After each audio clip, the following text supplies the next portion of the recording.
तो अगला टॉपिक है सब फील्ड्स ऑफ अकाउंटिंग। जल्दी जल्दी कवर कर लेते हैं। जैसे आपको अभी मैंने बताया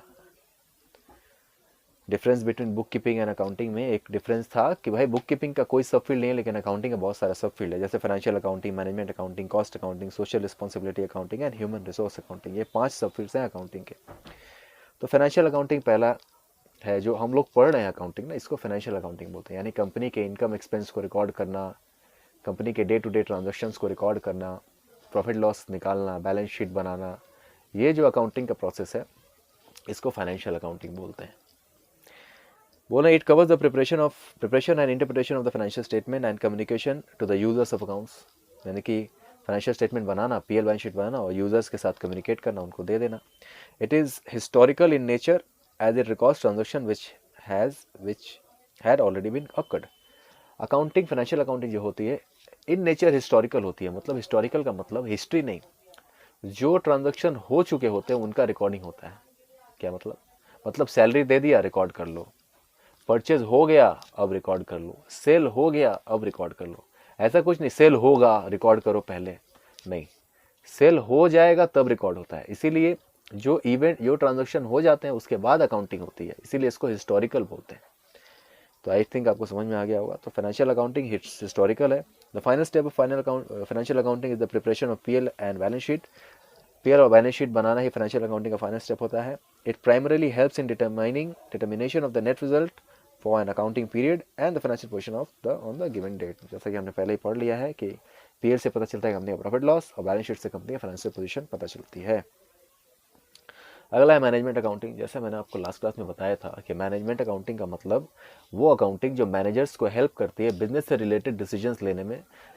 एक एग्जांपल दिया था मैंने टाटा मोटर्स का कि कंपनी को अगर इस क्वार्टर में गाड़ियां बनानी है तो वो कैसे जानेगी कि उसको कितनी गाड़ियां बनानी है सेल करने के लिए। तो वो अपने अकाउंटेंट से बोलेगी कि पता करो कि इस क्वार्टर में हमारा कितना सेल होता है। इस क्वार्टर मतलब इस 3 महीने, मान लो मैंने अप्रैल से पकड़ा, अप्रैल मई जून, ये 3 महीने में कंपनी को प्रोडक्शन करना है। 3 महीने के लिए कितना मार्केट में डिमांड है ये पता करना पड़ेगा सबसे पहले। तो अकाउंटेंट ये पता करेगा कि पिछले साल इस 3 महीने में कितना सेल हुआ था कंपनी का, या वो ये करेगा कि पिछले साल का सारा पूरे ईयर का सेल निकालेगा और 3 महीने का एवरेज निकालेगा। उसको पता चलेगा कि हाँ 3 महीने में कंपनी का इतना सेल होता है। तो उसी के बेसिस पे मैनेजर डिसाइड करेगा कितनी गाड़ियों का प्रोडक्शन है, क्योंकि एक गाड़ी का प्रोडक्शन करने में 3-3, 4-4, 5-5 लाख रुपए का खर्चा है और एक साथ हज़ारों गाड़ियों का प्रोडक्शन होता है। तो 5,000 लाख रुपए का प्रोडक्शन, 5,000 लाख मतलब हो गया लगभग 50 करोड़ रुपया।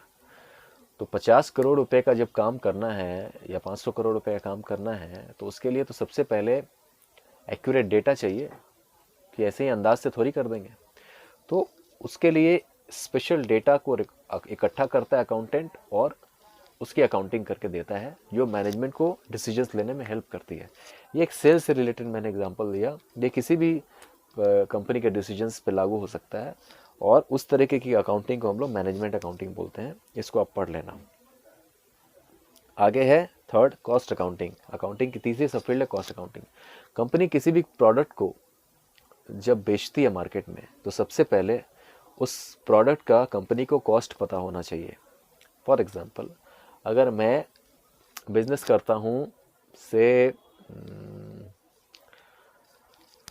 किस चीज़ का, मैं बिजनेस करता हूँ से कंप्यूटर का बिजनेस करता हूँ, तो कंप्यूटर को बनाने में, या से मोबाइल फ़ोन का बिजनेस करता हूँ, एक मोबाइल फ़ोन को बनाने में मेरा कितना कॉस्ट आता है। आप सोचो, जब आपका मोबाइल फ़ोन ख़राब होता है कि या बैटरी ख़राब हो जाती है, कभी स्पीकर ख़राब हो जाता है, कभी चार्जिंग स्लॉट ख़राब हो जाता है, कभी स्क्रीन ख़राब हो जाता है, स्क्रीन क्रैक हो जाता है।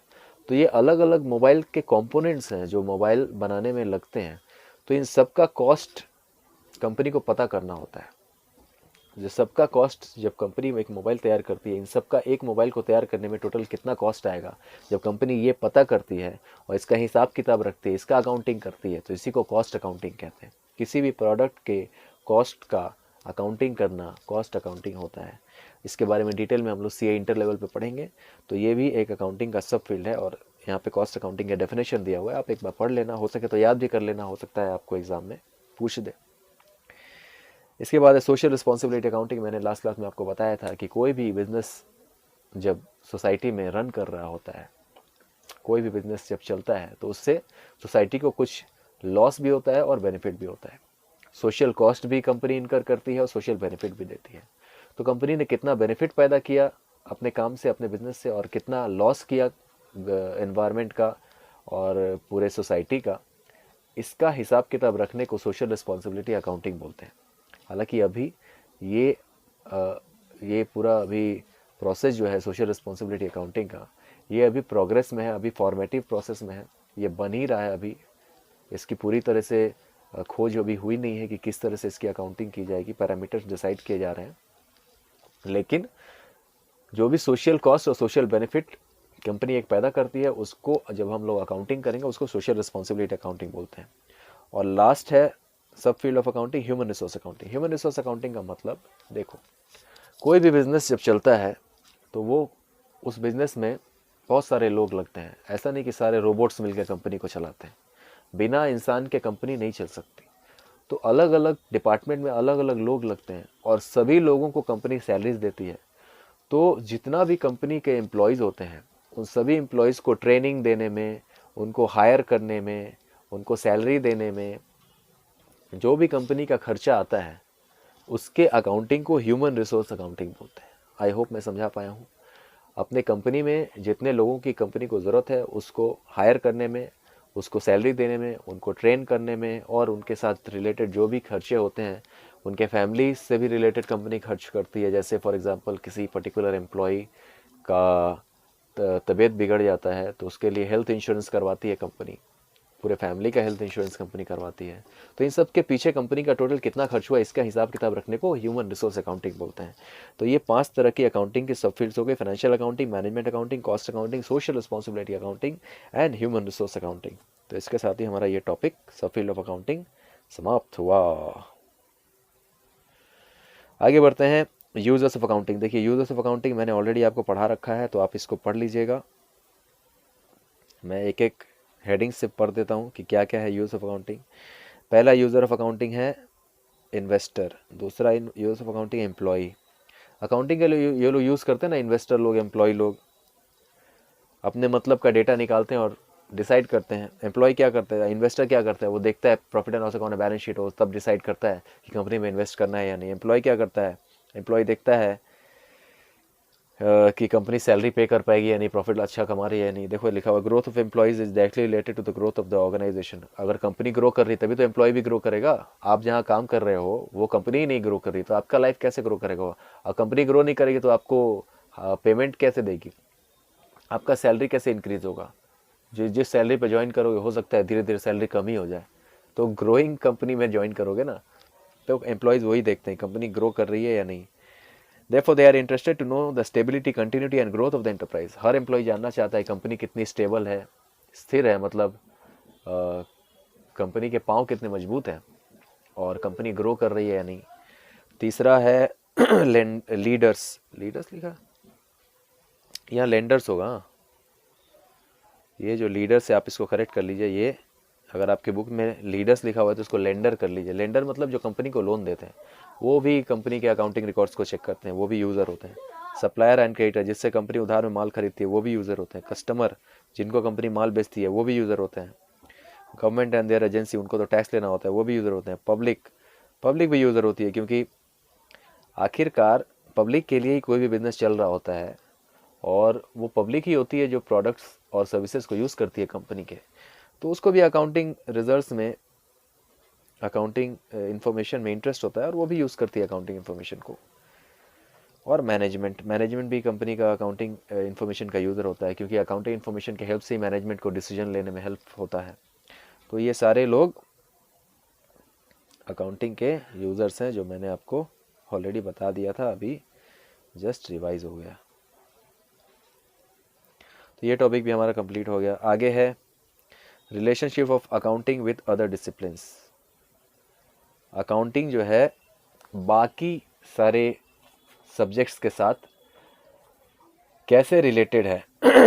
देखिए यहाँ पे अकाउंट्स और इकोनॉमिक्स का रिलेशनशिप है, दूसरे में अकाउंट्स एंड स्टैटिस्टिक्स का है रिलेशनशिप, तीसरे में है अकाउंटिंग एंड मैथमेटिक्स का, चौथे में है अकाउंटिंग एंड लॉ का, और पांचवे में है अकाउंटिंग एंड मैनेजमेंट का। तो कुछ तो आपको ऐसे ही नाम से ही समझ में आ जाएंगे, लेकिन कुछ मुझे समझाने पड़ेंगे और इसको डिटेल में आप पढ़ लेना घर में। देखो, अकाउंटिंग जो है वो अपने आप में हर तरह के फील्ड से रिलेटेड होती है। एक बिजनेस में अकाउंटिंग हम किस चीज़ का करते हैं? अकाउंटिंग हम करते हैं कंपनी के इनकम का, कंपनी के एक्सपेंस का, कंपनी का प्रॉफिट का, कंपनी के लॉसेस का, कंपनी के एसेट्स का, कंपनी के लायबिलिटीज़ का। तो कंपनी का इनकम तो किसी भी स्ट्रीम से हो सकता है, किसी भी तरह से कंपनी का इनकम हो सकता है। बहुत तरीके से कंपनी का इनकम होता है। सेल करके हो सकता है बैंक में पैसा डिपॉजिट करके इंटरेस्ट से हो सकता है, किसी कंपनी के शेयर खरीद के इन्वेस्टमेंट से हो सकता है। बहुत तरीके से कंपनी का इनकम हो सकता है। खर्चा भी बहुत तरीके का हो सकता है, सैलरी से हो सकता है, रेंट से हो सकता है, स्टेशनरी, प्रिंटिंग स्टेशनरी से हो सकता है, इलेक्ट्रिसिटी से हो सकता है, टैक्सेस से हो सकता है। कंपनी का खर्चा भी बहुत तरीके का होता है। तो अकाउंटिंग एक सब्जेक्ट से तो अकेला सिर्फ अकाउंटिंग खुद से रिलेटेड नहीं है। अकाउंटिंग ही एक ऐसा सब्जेक्ट है जो ऑलमोस्ट हर फील्ड से रिलेटेड है। तो सबसे पहले क्या है, अकाउंटिंग और इकोनॉमिक्स का रिलेशन समझते हैं। तो सबसे पहले समझो कि इकोनॉमिक्स क्या है। हमारे पूरे वर्ल्ड में, जी हाँ, पूरे वर्ल्ड में जितने भी तरह के रिसोर्सेस हैं, रिसोर्सेस का मतलब वो सारी चीज़ें जो हम लोग यूज़ करते हैं, वो सब कुछ जो हम लोग यूज़ करते हैं, वो पैसा हो, वो कोई भी प्रोडक्ट हो, वो वेजिटेबल्स हो, यानी कि जो भी खेती से हमें सामान मिलता है, जो फल फ्रूट मिलता है, जो साग सब्जियां मिलती हैं, जो पैसा मिल रहा है, जो दूध मिल रहा है, जो पानी मिल रहा है, जो ज़मीन हम लोग यूज़ कर रहे हैं घर बनाने के लिए, ये सारे रिसोर्सेस में काउंट होते हैं। तो ये सारे रिसोर्सेस का पूरे वर्ल्ड में ठीक से यूज़ हो रहा है या नहीं, और पूरे वर्ल्ड का अगर हम देखें तो कहीं ज़्यादा रिसोर्सेस हैं, कहीं कहीं कहीं कहीं कम रिसोर्सेस हैं। तो जहाँ कम रिसोर्सेस होते हैं वहाँ दूसरे जगह से रिसोर्सेस मंगाए जाते हैं, ख़रीदे जाते हैं। तो इसी के स्टडी को हर जगह जितने भी रिसोर्सेस हैं उसका ठीक से डिस्ट्रीब्यूशन है या नहीं, उसका ठीक से यूटिलाइजेशन हो रहा है नहीं, इसके स्टडी को ही इकोनॉमिक्स कहते हैं। तो अगर ये पूरे वर्ल्ड के लेवल पे, पूरे कंट्री के लेवल पे चेक किया जाता है तो इसको मैक्रो इकोनॉमिक्स बोलते हैं। और अगर किसी पर्टिकुलर कंट्री को नहीं, अगर किसी पर्टिकुलर कंपनी के लेवल पे चेक होता है, इसको माइक्रो इकोनॉमिक्स बोलते हैं। तो अकाउंटिंग और इकोनॉमिक्स कैसे रिलेटेड है, देखिए। इकोनॉमिक्स क्या करती है, जैसे आपने महंगाई एक वर्ड सुना है, इन्फ्लेशन, तो ये इकोनॉमिक्स का सब्जेक्ट है। इन्फ्लेशन अकाउंटिंग का सब्जेक्ट नहीं है, ये इकोनॉमिक्स का सब्जेक्ट है। लेकिन उसका इम्पैक्ट तो अकाउंटिंग पे भी पड़ता है। कंपनी जो प्रोडक्ट आज 1,000 रुपये में पर यूनिट खरीद रही है, अगर इन्फ्लेशन हो गया 10% का, तो वो 1,100 रुपये उसका दाम हो जाएगा उस यूनिट का। उस पर्टिकुलर रॉ मटेरियल जो कंपनी खरीद रही है, जो भी प्रोडक्ट खरीद रही है बेचने के लिए, तो उसका 10% से अगर इन्फ्लेशन हो गया तो उसका दाम 1,100 रुपये हो जाएगा। तो अकाउंटिंग 1,000 रुपये के बदला 1,100 रुपये करनी पड़ेगी। तो इकोनॉमिक्स का सीधा इम्पैक्ट, इन्फ्लेशन का इम्पैक्ट अकाउंट्स पे पड़ रहा है या नहीं, इकोनॉमिक्स का इम्पैक्ट पड़ रहा है या नहीं अकाउंट्स पे। दूसरा एक एग्जाम्पल लेते हैं। कंपनी ने बैंकों से लोन ले रखा होता है, तो वो लोन किसी पर्टिकुलर इंटरेस्ट पे होता है, और ये इंटरेस्ट जो है ये भी इकोनॉमिक्स का सब्जेक्ट है, ये अकाउंट्स का सब्जेक्ट नहीं है। अकाउंट्स में हम लोग इसको रिकॉर्ड ज़रूर करते हैं, लेकिन मेनली ये इकोनॉमिक्स का सब्जेक्ट है। किसी भी कंट्री में कितना लोन का इंटरेस्ट रेट होगा, ये डिसाइड होता है कंट्री के सेंट्रल बैंक के द्वारा। हमारे कंट्री का सेंट्रल बैंक है reserve bank of India, RBI, वो इंटरेस्ट रेट डिसाइड करता है। आप न्यूज़ में सुनते होंगे कि रिजर्व बैंक ऑफ इंडिया ने repo rate, reverse repo rate इतना बढ़ाया, इतना घटाया। तो वो क्या होता है, वो इंटरेस्ट रेट की बात चल रही होती है। किसी भी कंट्री में सेंट्रल बैंक ही इंटरेस्ट रेट को रेगुलेट करती है, और पूरे वर्ल्ड पे भी डिपेंड करता है इंटरेस्ट रेट। जैसे अमेरिका में अगर इंटरेस्ट रेट चेंज होगा तो इंडिया में भी चेंज होता है। वो कैसे चेंज होता है, वो इकोनॉमिक्स का सब्जेक्ट है। तो इंटरेस्ट जितना इकोनॉमी के हिसाब से डिसाइड होगा, 10% अगर इंटरेस्ट चल रहा है किसी कंट्री में, तो कंपनी को लोन भी 10% के हिसाब से ही लेना पड़ेगा और अकाउंटिंग भी 10% के हिसाब से होगी। और लोन लेने के बाद अगर इंटरेस्ट रेट 12% हो गया किसी कंट्री में, तो फिर कंपनी को लोन का इंटरेस्ट फिर 12% के हिसाब से चुकाना पड़ेगा। तो इकोनॉमिक्स सीधे सीधे अकाउंटिंग से रिलेटेड तो नहीं है, लेकिन इस तरीके से इनडायरेक्टली इकोनॉमिक्स और अकाउंट्स में काफ़ी रिलेशन है। और अकाउंटिंग में भी काफ़ी सारे टर्म इकोनॉमिक्स से आए हैं, जैसे इनकम, कैपिटल, ये इकोनॉमिक्स का सब्जेक्ट। तो बहुत सारे जो टॉपिक्स हैं अकाउंट्स में जो सुनने को मिलते हैं वो इकोनॉमिक्स से ही डिराइव हुए हैं। तो इस तरह से अकाउंट्स और इकोनॉमिक्स में रिलेशनशिप है। आगे बढ़ते हैं अकाउंटिंग एंड स्टैटिस्टिक्स में। देखो पहले हम अकाउंटिंग एंड मैथमेटिक्स में बता देता हूँ, फिर स्टैटिस्टिक्स आपको बताऊंगा। देखो अकाउंटिंग और मैथ्स में तो सीधा रिलेशन है, ये तो कोई बच्चा भी समझ जाएगा, बच्चा यानी क्लास 11 का बच्चा भी समझ जाएगा। कैसे रिलेशन है भैया? देखिए अकाउंटिंग में जो हम लोग ट्रांजेक्शन रिकॉर्ड करते हैं वो किसी पर्टिकुलर अमाउंट का तो होता है, 100 रुपया, 500 रुपया, 5,000 रुपया, 50 लाख रुपया, कोई पर्टिकुलर अमाउंट तो चाहिए रिकॉर्ड करने के लिए। अगर अमाउंट ही नहीं रहेगा तो आप रिकॉर्ड क्या करोगे? आप सिर्फ ट्रांजेक्शन रिकॉर्ड कर दो, अमाउंट रिकॉर्ड नहीं करो, उसका कोई मीनिंग नहीं है। जब तक आप किसी ट्रांजेक्शन को मेजर नहीं करोगे, और मेजर कैसे करोगे? मॉनेटरी टर्म में ही मेजर करोगे। तो मॉनेटरी टर्म में मेजर करने के लिए आपको मैथमेटिक्स का हेल्प लेना पड़ेगा। For example company mobile phone का बिजनेस कर रही है, ठीक है, और कंपनी ने एक मोबाइल बेचना है 10,000 रुपये करके, और कंपनी ने ऐसे 10,000 करके 100 मोबाइल बेचे, तो टोटल कितने रुपए का सेल हुआ कंपनी का? 10,000 इंटू 100 करोगे तो आएगा 10 लाख रुपया। तो 10 लाख रुपए का कंपनी का सेल हुआ। तो जब अकाउंट्स में अकाउंटिंग होगी तो रिकॉर्ड करते समय हम लोग 10 लाख रुपए लिखेंगे, ना कि 10,000 रुपये लिखेंगे, ना कि 100 लिखेंगे। तो 10,000 रुपीज़ को 100 यूनिट से मल्टीप्लाई करना पड़ेगा, तब हमको अमाउंट मिलेगा। तो देखो यहाँ पे मल्टीप्लिकेशन आ रहा है, यहाँ पर मैथमेटिक्स का एप्लीकेशन आ रहा है।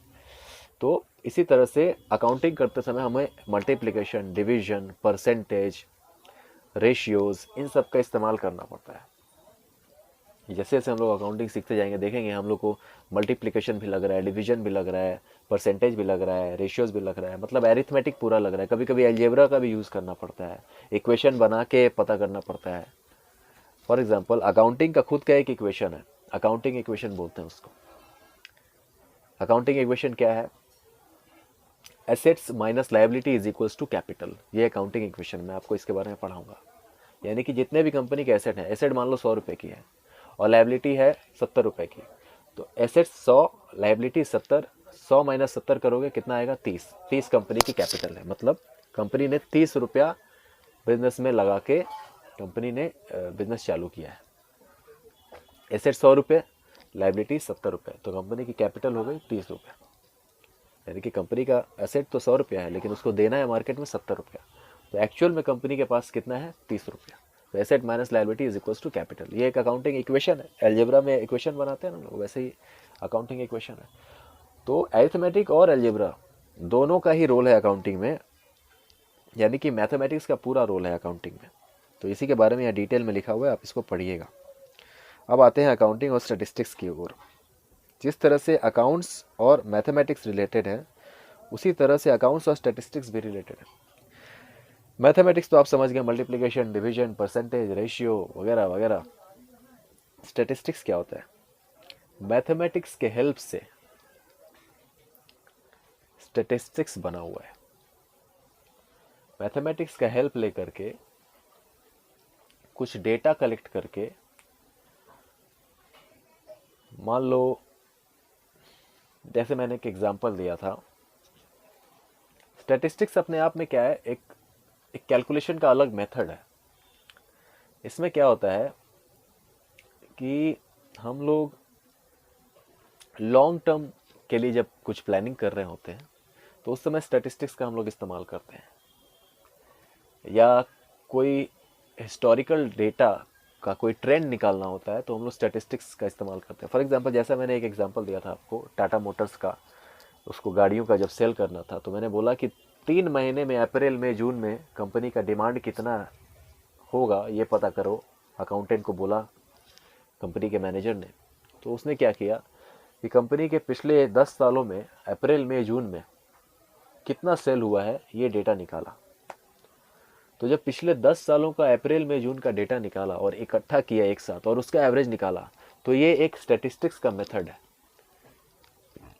इसमें मैथमेटिक्स तो इन्वॉल्व है, लेकिन ये जो प्रोसेस हुआ 10 साल का डेटा निकाला और उसका एवरेज किया, ये स्टैटिस्टिक्स का मेथड, एक ट्रेंड पता किया कि हाँ इतने का लगभग कंपनी का डिमांड है। से मान लो 1000 गाड़ियों का डिमांड निकला, 10 साल का डेटा लिया, एवरेज किया, तो 1000 गाड़ियों का डिमांड निकला। किसी साल में 980, किसी साल में 1020, किसी साल में 1050, किसी साल में 970, मतलब 1000 यूनिट के आसपास 10 साल का एवरेज पूरा डेटा लिखा, 1000 यूनिट के आसपास पूरा डेटा था और एवरेज किया तो 1000 यूनिट आया। तो ये जो प्रोसेस हमने किया, ये स्टैटिस्टिकल प्रोसेस है जो हम लोग अकाउंटिंग में भी यूज़ करते हैं।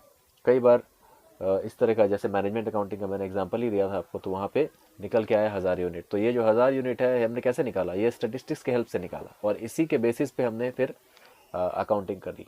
तो स्टैटिस्टिक्स का भी रोल है। स्टैटिस्टिक्स में बहुत सारे मेथड्स होते हैं।